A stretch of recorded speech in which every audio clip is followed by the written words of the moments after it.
Halo nakama, selamat datang di channel Anime OB.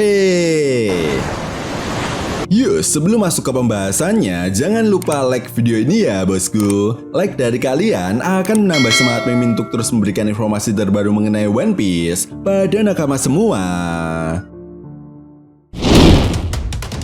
Nah, melanjutkan cerita yang terjadi pada chapter sebelumnya, cerita pada chapter kali ini akan diawali dengan memperlihatkan keadaan di dekat hutan Elbaf, tempat di mana Chopper Gaban, Robin, Jinbe yang sedang bertarung dengan Sommer.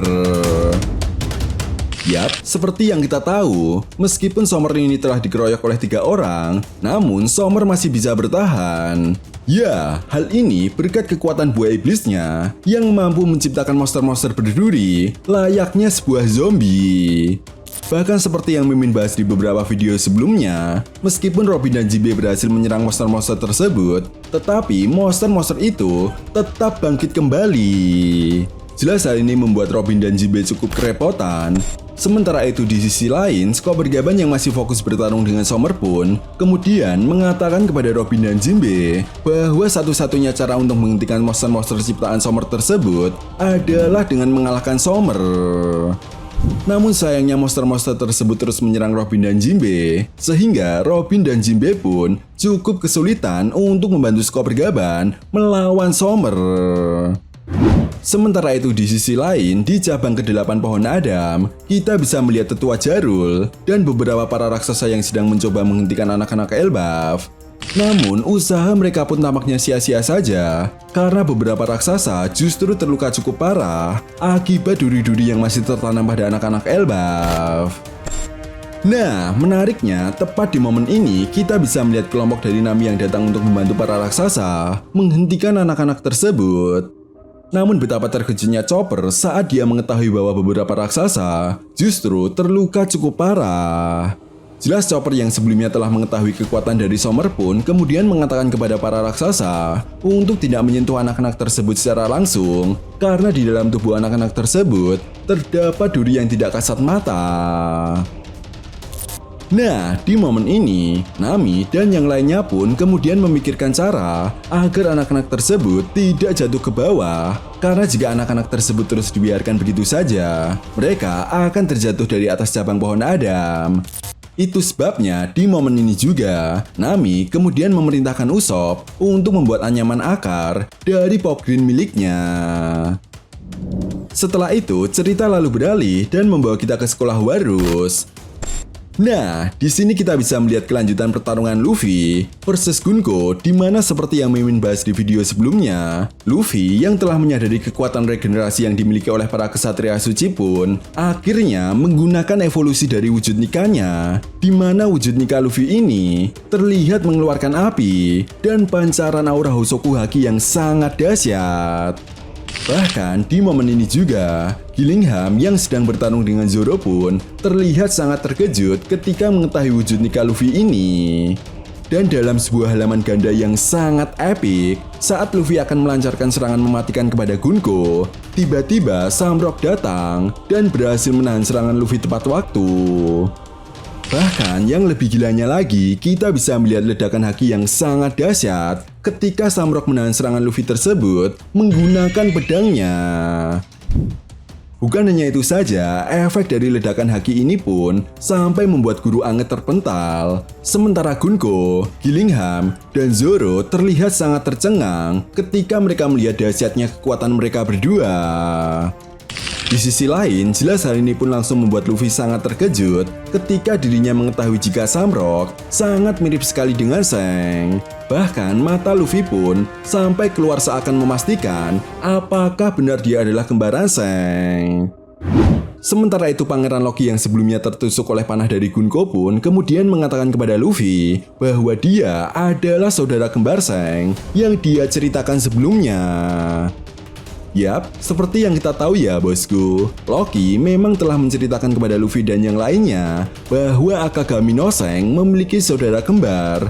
Namun saudara kembar Shanks tersebut adalah seorang kesatria suci dan juga Tenryubito.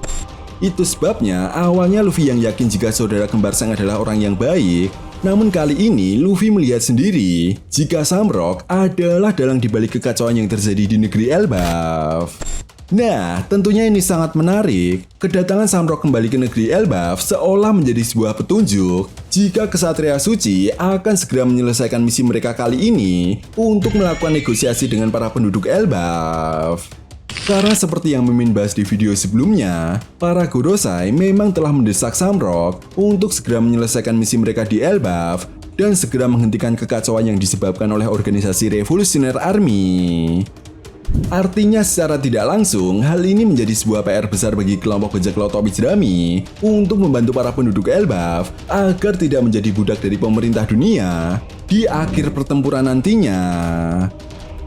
Perlu diingat juga ya bosku, seperti yang pernah dikatakan oleh Gunko dan Sommer, bahwa kekuatan para raksasa Elbaf ini sangat berpengaruh besar pada jalannya pertempuran akhir yang akan segera terjadi di dunia One Piece. Setelah itu, cerita lalu beralih dan memperlihatkan keadaan di sebuah pulau yang ada di dunia baru. Yap, di sini kita bisa melihat ada sebuah kapal dari pemerintah dunia yang sedang memuat makanan dan berbagai sumber alam dari kerajaan tersebut. Nah, menariknya, tepat di momen ini, dalam sebuah halaman ganda yang sangat epik, kita bisa melihat Sabo dan Karasu yang muncul dan langsung menghancurkan kapal milik pemerintah dunia tersebut. Jelas agen pemerintah dunia yang mengawal kapal tersebut pun kemudian langsung melaporkan kepada para Gorosei bahwa lagi-lagi organisasi Revolutionary Army telah menghancurkan kapal mereka. Bahkan agen pemerintah dunia tersebut mengatakan jika organisasi Revolutionary Army akan merebut kerajaan tersebut. Itu sebabnya jika organisasi Revolutionary Army berhasil merebut kerajaan yang berafiliasi dengan pemerintah dunia ini, maka total kerajaan yang telah berhasil direbut oleh Dragon dan organisasinya adalah 17 kerajaan. Jelas jika pemerintah dunia terus membiarkan hal ini terjadi, maka ini akan sangat merugikan sekali bagi pemerintah dunia. Itu sebabnya di momen ini juga setelah Samrock kembali ke Pulau Elbaf, kita bisa melihat Gorosei Warkuri yang menghubungi Vegapunk untuk segera menuju ke Tanah Suci Merijua. Karena saat ini pemerintah dunia benar-benar sedang membutuhkan energi Mother Flame untuk menghancurkan kerajaan-kerajaan yang telah diambil alih oleh organisasi Revolutionary Army.